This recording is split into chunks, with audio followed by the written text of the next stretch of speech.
my name is Martha Thomas, I think. And my solo project, which is not really official in terms of projects and solos, etc., is called Spirit to Matter. And I will be releasing a single sometime soon, hopefully. This right now is a process video. I work with Logic Pro X or Logic Pro 10, Max, of course, obviously. And I am posting a video on a bridge section. And then I'm going to talk about it.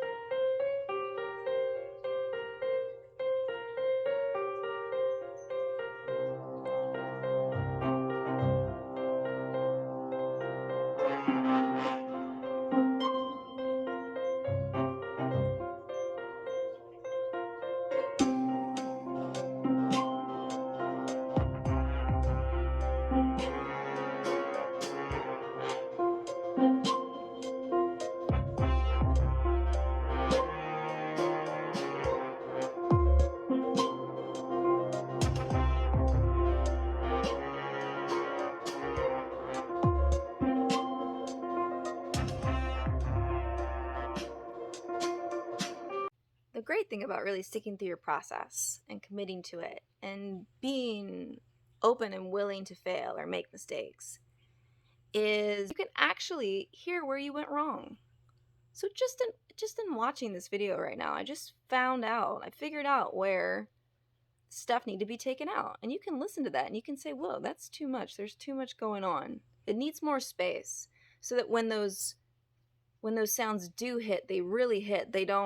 You don't get overwhelmed with them to where you don't hear them anymore, and they don't have that same emotional impact in terms of the types of tensions that they create in you. It also drowns out the piano.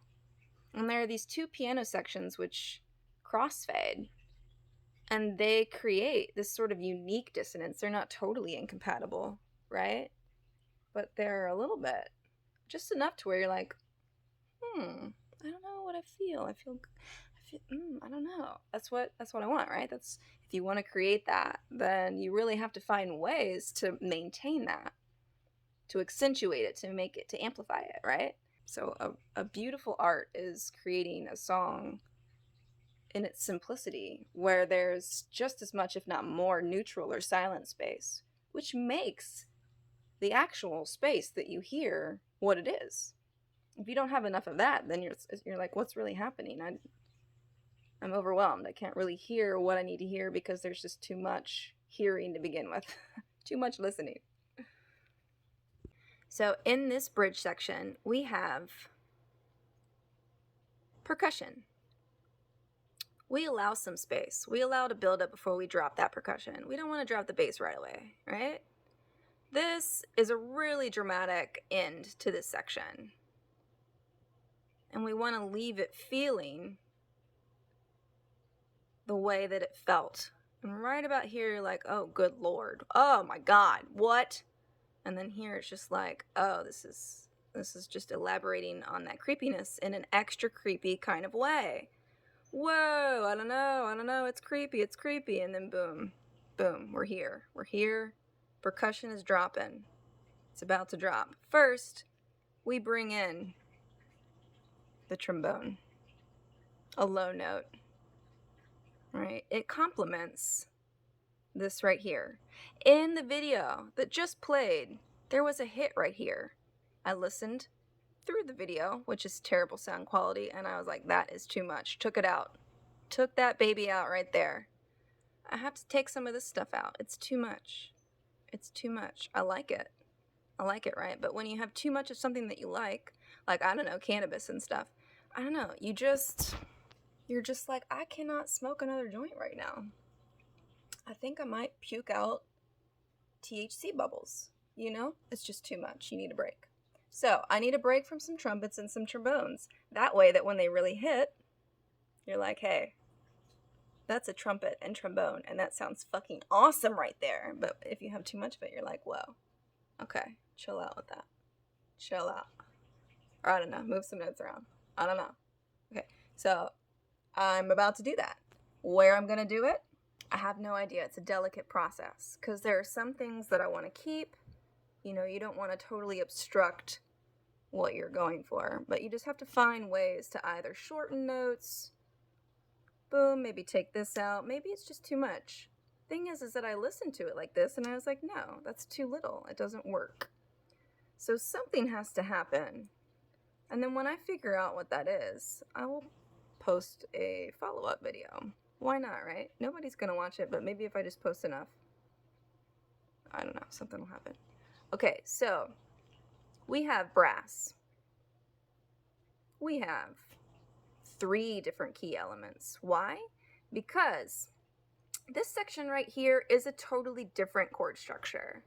It actually even deviates from your standard 4/4. I don't know. What am I really saying here? It's like da da da da da da, that kind of stuff. Over here, it's like, no, we're gonna break that up. We're not gonna do that. We don't want to repeat that. We want a totally different tone over here, but also something that's able to seamlessly flow between sections. So we need that transition to the transition. We need a way to maintain the consistency and steady sort of like, I don't know, like rowboat type of feel, right?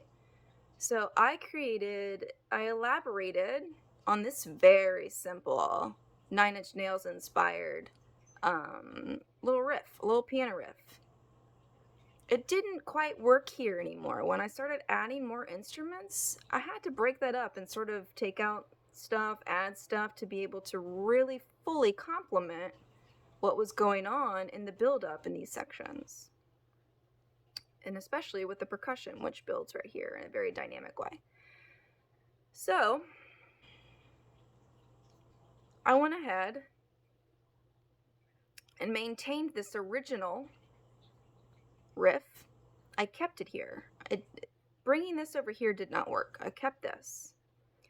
And then I wrote this other little piece, an accentuation of this. It's supposed to complement, but in ways that are slightly dissonant. It works, but it also doesn't work, but it works, but it doesn't work. It's like, what's really happening? I don't know.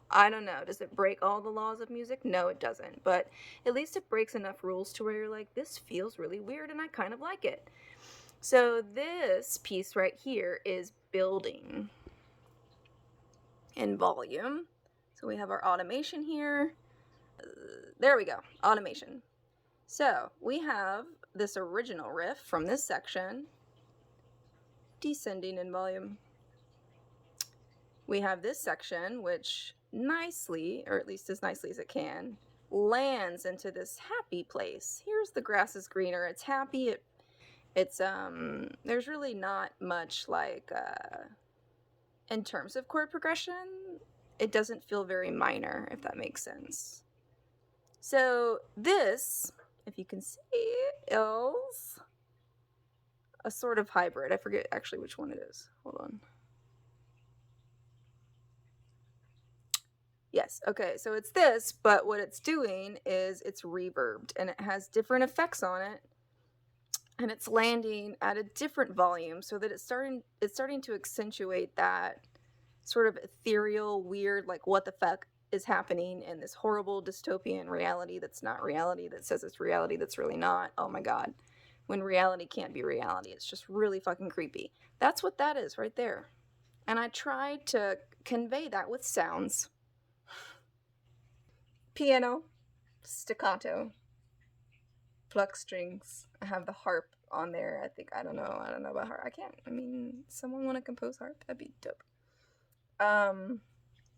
But I did add some harp to accentuate now the plucked pizzicato string section so that it resonates more, because that's the sound that I want in that section. So you can always add sounds on top of sounds, kind of like you're layering your snare, right? You can layer sounds to create that extra effect. If you really want to work with pure sounds, staccato strings, pluck strings, piano, trumpet, trombone, and percussion in that bridge. We heard way too much going on. Now it's time to take stuff out. But that's a bridge, and they're fun to write.